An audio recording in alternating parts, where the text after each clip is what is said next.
एक युवक ने अपना धर्म छुपाकर एक लड़की से दोस्ती की। जब उससे दोस्ती गहरी हो गई तो उसको बोला कि मैं तुमको शहर में अच्छा काम, अच्छा पैसा दिलवा सकता हूँ। और फिर उस लड़की को शहर में भेजा काम के लिए और उसी कमरे में उसके साथ 3 दिन उसने संबंध बनाया। जब उसने विरोध किया तो बोला कि मैंने तुम्हारा वीडियो बना लिया है, अगर तुम विरोध करोगी तो मैं वीडियो ये वायरल कर दूंगा। और धर्म परिवर्तन करने का दबाव बनाने लगा कि बोला अब तुम मेरे धर्म में आ जाओ, मैं तुमसे शादी करूंगा। और फिर उस लड़की ने जब विरोध किया तो उसको लड़की को इतना मारा कि वो बेहोश हो गई।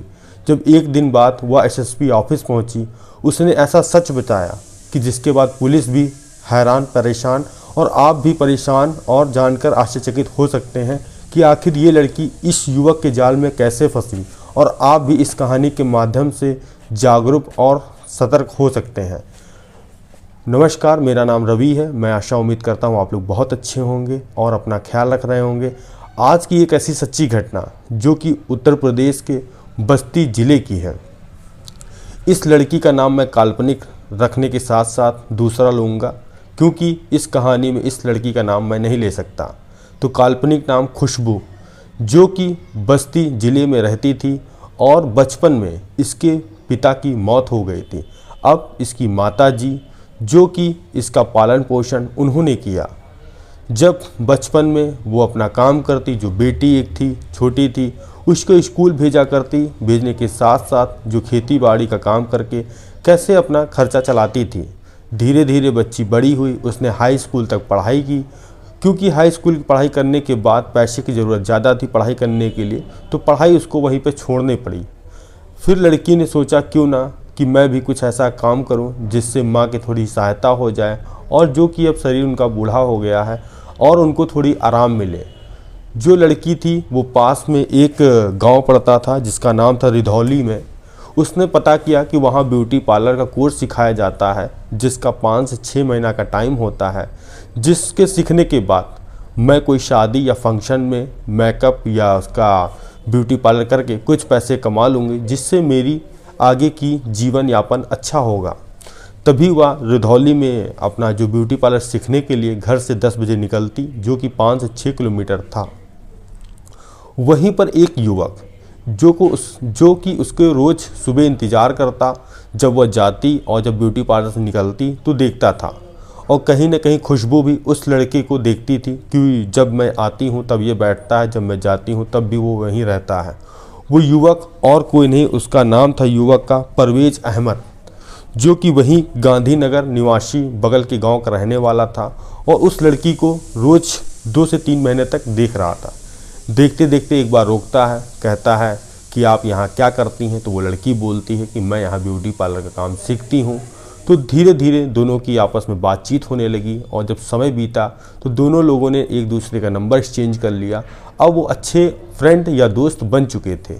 अपनी जो बात होती कहने की, वो अपनी बात कहती, जो उसका वो था परवेज़ अहमद, वो बात अपनी बोलता। धीरे धीरे 3 से 4 महीना हो चुके थे।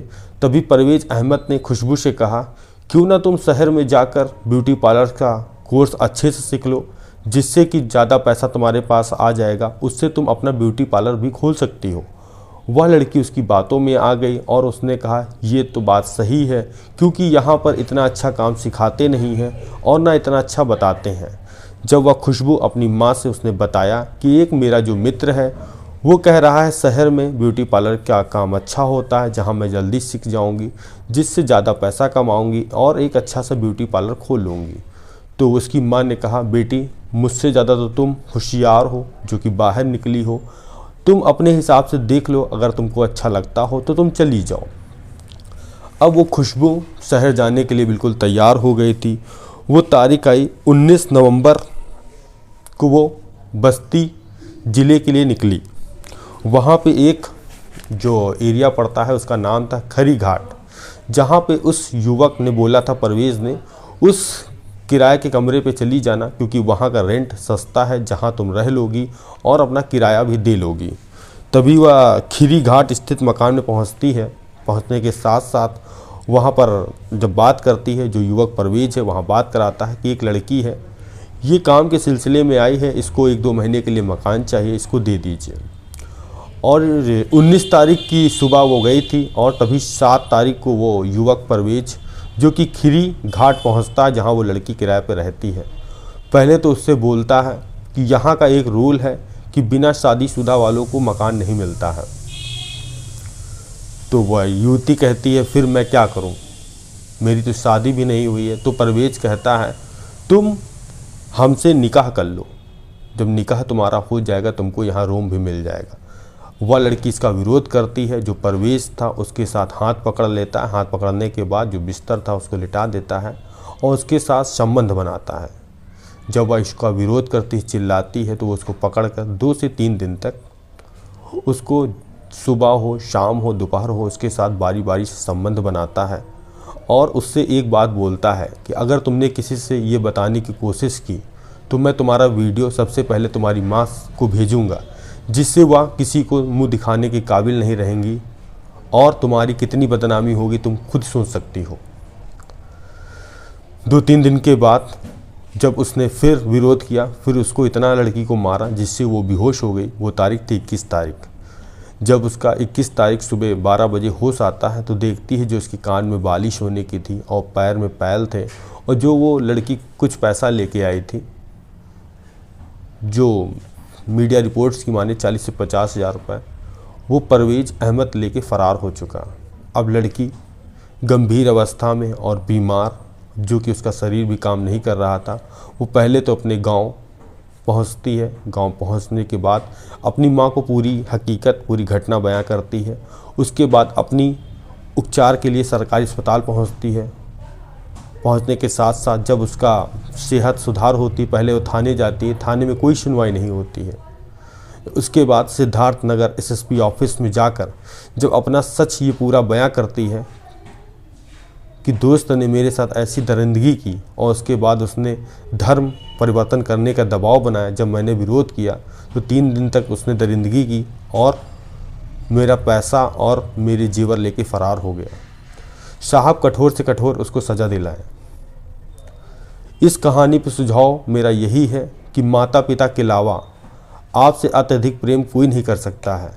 अगर वह प्रेमी हो या प्रेमिका हो या दोस्त हो, वो प्रेम आपसे तब ही करेगा जब उसको कुछ लेने की जिज्ञासा जरूर होगी, या धन हो या संपत्ति हो या आपका कोई काम आने वाला काम हो। इसीलिए मेरा मानना यह है कि ज़्यादा किसी पर पहले भरोसा मत दिखाएं, क्योंकि आजकल सोशल मीडिया के दौर में कोई अपना सगा नहीं है, सिर्फ घर वालों को छोड़कर। बाकी आप लोग भी सतर्क रहें, सावधान रहें, जागरूक रहें, जहाँ कहीं भी रहें अच्छे रहें। और मिलते हैं नेक्स्ट वीडियो में ऐसी सच्ची कहानी के साथ। जय हिंद, जय भारत।